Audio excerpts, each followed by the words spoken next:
Problem 7. So, example to ng PPE. Pero yung klase ng problem na to is property. And ito yon, construct of a new building.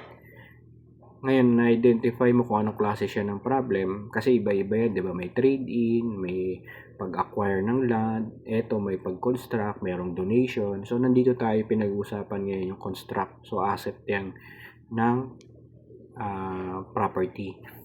Ngayon, yung company daw, ayan, meron silang, kukunin mo muna yung mga direct cost na under dito sa construction. Meron silang nakita mo, direct material, saka direct labor. So, na-identify mo na yan. Ano under direct material? May finished goods, saka may building. Sa direct labor, may finished goods, saka building. Ngayon, questions, ano ba yung mga kailangan mong kunin dyan? Dito sa direct materials, meron finished goods, pampagulo lang yan. Dito rin sa direct labor, may finished, pampagulo lang yan. Trick questions lang yan ng professor para malaman nila kung alam mo talaga yung ginagawa mo. Ngayon, hindi naman kasama ang finished goods sa pag-construct ng building Finished goods yan sa pag nagmamanufacture ka ng mga produkto. Inventory yan ng finished goods, di ba? Ngayon, sa building, ang kukunin mo, itong amount lang na 6.8 million tsaka 2.4 million.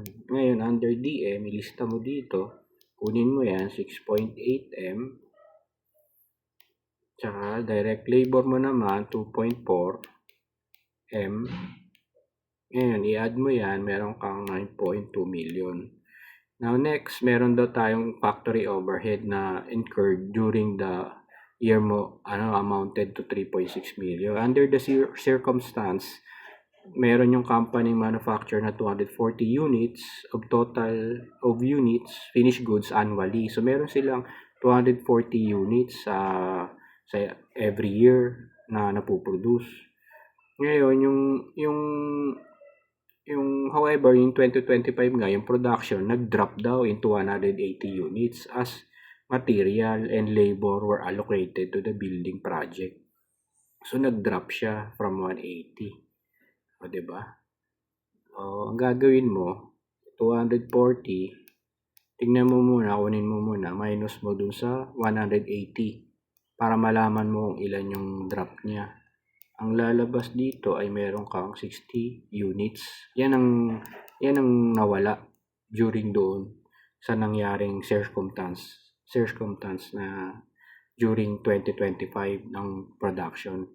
So merong nakuha mo na yung determine mo na yung unapplied overhead na problema na ni-state during dun sa factory overhead.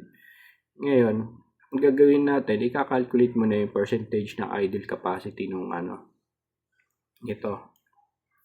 And pag kukunin natin dyan is, di ba nakalagay yung amount na 3.6. Ayan, 3.6 M. Multiply mo yan sa 60 units. Then, i-divide mo sa total annual year na 240 unit. Ang lalabas dyan, meron kang 900. Ayan, yung 900 na yan, 900K, yan yung unapplied portion na yung management na decide to charge nga yung cost ng isang building. So, ang lalabas, yung amount na yan, na 900,000 ng factory overhead, is correct based on the problem nga dito sa diba?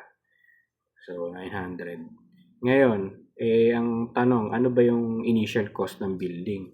So, nakuha na natin yung 900K kasi merong unapplied portion na nangyari, na unapplied overhead pala. So, i-add natin isa-isa yung 6.8 M plus 2.4 M plus 900K.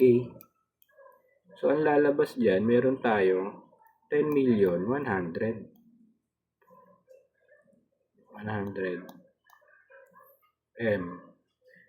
So, ang tamang sagot, ano daw yung i-report natin na initial cost ng building? Ito, yun, yung letter B. So, nakuha na natin yung portion ng yan.